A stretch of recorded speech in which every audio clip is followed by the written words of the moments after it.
ಜವದೊಳಿಸಿದೈ ನೆರವಿ ರಣಭೂಯ ಪರಿಯ ವಿಜಯ ಮಹಾಭೀಕರ ಜಯ ಸ್ವರಿಪರ ಸಮಸ್ತ ರೂಪಾನು ಭಯಂಕರ. ಅರ್ಜುನ ವಾಸುದೇವ ಮಹಾಭೀಕರ ಜಯ ಸ್ವರಿಪರ ಸಮಸ್ತ ರೂಪಾನು ಭಯಂಕರ ಮಹಾರಥಿಕರ ಪರಿಪದಾದಿ ಪರಿಣುತ ಮಹಾರಥಿಕರ ಪರಿಪಹಾದಿ ಪರಿಣುತ ಮಹಾಕ್ರೋಧ ಭಟ ಸಮಕ್ರಾಂತ ವಿಜಯ ವಿಜಯ ಜವದೊಳಿಸಿದೈ ಮೆರವಿ ರಣಭುವಿಯ ಪರಿಯ ವಿಜಯ.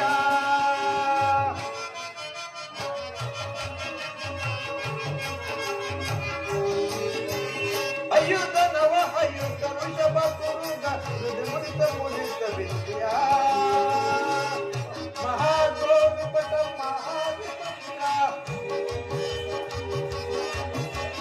ಮನೋರೋಜಿ ಕುಲ ವೃಷಭರಿತ ಗುರು ವಿಜಯ ಪರಿಕಲಿತ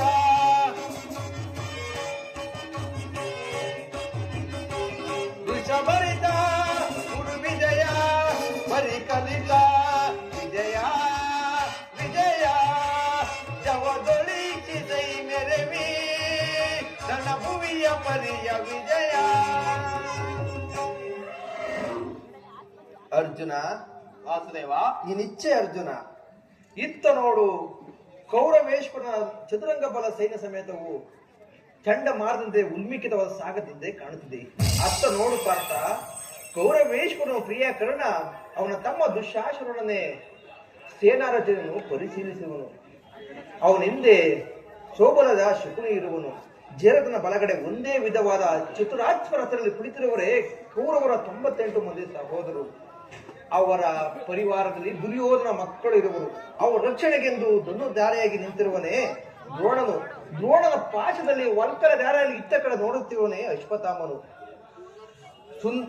ಅರ್ಜುನ ಅತ್ತ ನೋಡು, ಸುಂದರಮಯವಾದ ಅಷ್ಟಾದಶೋಭಿತ ರಥದಲ್ಲಿ ಶ್ವೇತ ವಸಂಧಾರಿಯಾಗಿ ಕುಳಿತಿರುವ ಮಹಾಪುರುಷರೇ ಕೌರವರ ಸೇನಾಧಿಪತಿ. ಭೀಷ್ಮನು ನೆರೆಗೂಲಿನ ತುಂಬಿದಲ್ಲಿ ಅವನ ಮಸ್ತಕದಲ್ಲಿ ಗುಂಜಿನ ಖಚಿತವಾದ ಅಧಿಕಾರ ಮುಖರು ಬೆಳಕದ ನೋಡು ಪಾರ್ಥ. ಅವನು ನಿಮ್ಮ ಪೂಜ್ಯ ಪಿತಾಮಹನು, ಭರತ ವಂಶದ ಕೀರ್ತಿ ಜ್ಯೋತಿ. ಯುದ್ಧವನ್ನು ಪ್ರಾರಂಭಿಸಿದ ಮೊದಲು ಆ ಮಹಾಪುರುಷನ ಒಂದು ಸಾರಿ ವಂದಿಸು ಪಾರ್ಥ. ಆಜ್ಞೆ ಮಾಧವ, ಕುರುಪೀತ ಭೀಷ್ಮನ್ ನಿನಗೆ ವಂದಿಸುವೆನು. ಈ ಅರ್ಜುನನ ಪ್ರಣಾಮವನ್ನು ಸ್ವೀಕರಿಸು. ದುರ್ಯೋಧನ ಹಿತಕಾಂಕ್ಷೆಯಿಂದ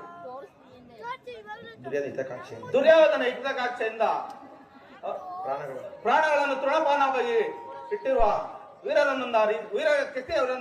ಒಂದು ಸಾರಿ ನನಗೆ ತೋರಿಸು. ಪರಮಾತ್ಮ, ಒಂದು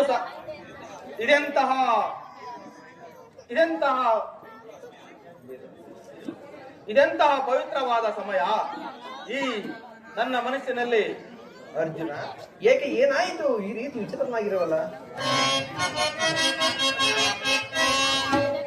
ಸಮರದಿ ಸೆಣೆಗಾಡೆನ ಕೃಷ್ಣ, ಸಮರದಿ ಸೆಣೆಗಾಡೆನ ಕೃಷ್ಣ, ಸಮರದಿ ಸೆಣೆಗಾಡೆನ.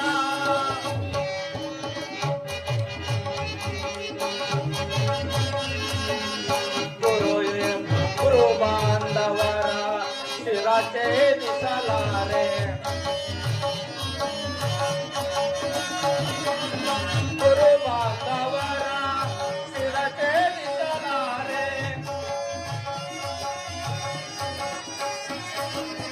ಗುರು ಬಾಂಧವರ ಶಿರ ಛೇದಿಸಲಾರೆ, ಅಲ್ಪ ವಯಸ್ಸಿ ಪಾತಕಿಯಾಗಲಾರೆ. ಅಲ್ಪಯೋಗವ ಬಯಸಿ ಪಾತಕಿಯಾಗಲಾರೆ. ಸಮರದಿ ಸೆಣೆಸ